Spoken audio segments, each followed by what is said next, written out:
asalaamaaleykum sama gars yi c'est Omzo TV officiel technologie en wolof nuyu naa leen baax ziar leen di leen jaajëfal di la wax rek comme d'habitude bi day gan nga si chaîne bi wala ngay doog a toog suñu vidéo abonneel te nga bës cloche notification bi ndax kay mën di recevoir suñ ay yeneeni vidéo ba tey rek dañuy ñëw andiwàll deux astuces yu am solo si iPhone. Parfois da ngay àll nit ki sa téléphone xëy na mu woote ba pare mu bëgg si def benn selfie wala nga yor sa téléphone bañ say xale di si photo yooyu souvent ñi yor iPhone loolu daf leen di bëri yaakaar nañ ñu si bëri bu ñu yoree iPhone rek photo rek lañ si war a def loolu soo bañee kenn di photo sa téléphone pour loolu c'est très facile léegi dañuy xool suñu appareil photo boo xoolee suñu appareil photo bi moo nekk nii léegi nag ngay def pour masque ko loolu yi dem suñu réglage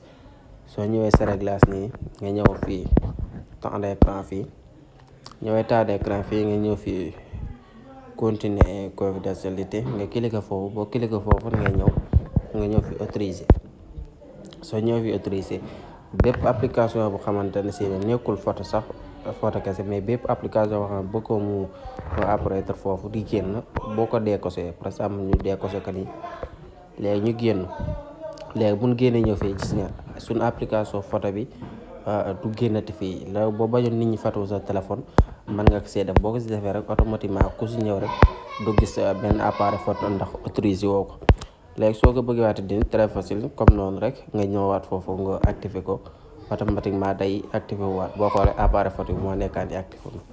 yaakaar naa astuce boobu leer na moo nekk suñ première astuce suñ deuxième astuce léegi vérifier sa téléphone ndax original la wala du original loolu gën naa yomb si ay test quoi